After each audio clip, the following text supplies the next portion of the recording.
இன்றைக்கி நான் என் குழந்தைக்கு பாலில் இருந்து என்னெல்லாம் டிஷ் பண்ணி கொடுக்குறேன் அப்படிங்கிறத பார்க்கலாம். ஸோ இது வந்து ஒரு அரை லிட்டர் பாலை நான் கொஞ்சம் எடுத்து வச்சுருக்கேன்.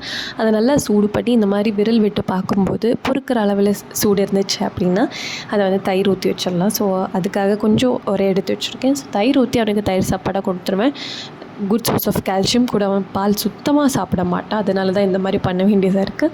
இது வந்து நான் பன்னீர் செஞ்சிட்ருக்கேன். பன்னீர் எப்படி செய்கிறதுங்கிறது உங்களுக்கு மோஸ்ட்லி தெரியும்னு நினைக்கிறேன். பிகாஸ் பால் நல்லா காய்ச்சும் போது பொங்கி வர சமயத்தில் ஒரு 4 சொட்டு லெமன் ஜூஸ் அதில் விட்டிங்க அப்படின்னா பால் நல்லா பிரிஞ்சிடும். விட்டுட்டு ஒரு 2 to 3 minutes ஹீட்லேயே இருக்கணும். அப்போ தான் அதை நல்லா பிரிஞ்சதை இந்த மாதிரி ஒரு முஸ்லீம் க்ளாத்தில் ஊற்றி நல்லா பிழிஞ்சு எடுத்துகிட்டு அமுத்தி உங்களுக்கு எந்த ஷேப்பில் வேணுமோ அந்த மாதிரி அந்த கிளாத்தை அமுத்தி அதுக்கு மேலே ஒரு வெயிட்டான சாதனம் ஒரு தோசைக்கல் வச்சிங்கன்னா அந்த பன்னீர் ஜஸ்ட் 10 minutesல ரெடியாக இருங்க. பாருங்கள் எவ்வளோ சாஃப்டாக இருக்குங்கிறது.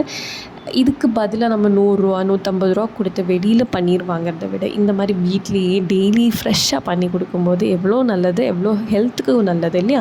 ஸோ இது வந்து நான் என்னோடய செகண்ட் பேட்ச் ஆஃப் பன்னீர் கொஞ்சம் தின்னாக பண்ணியிருக்கேன் இல்லையா?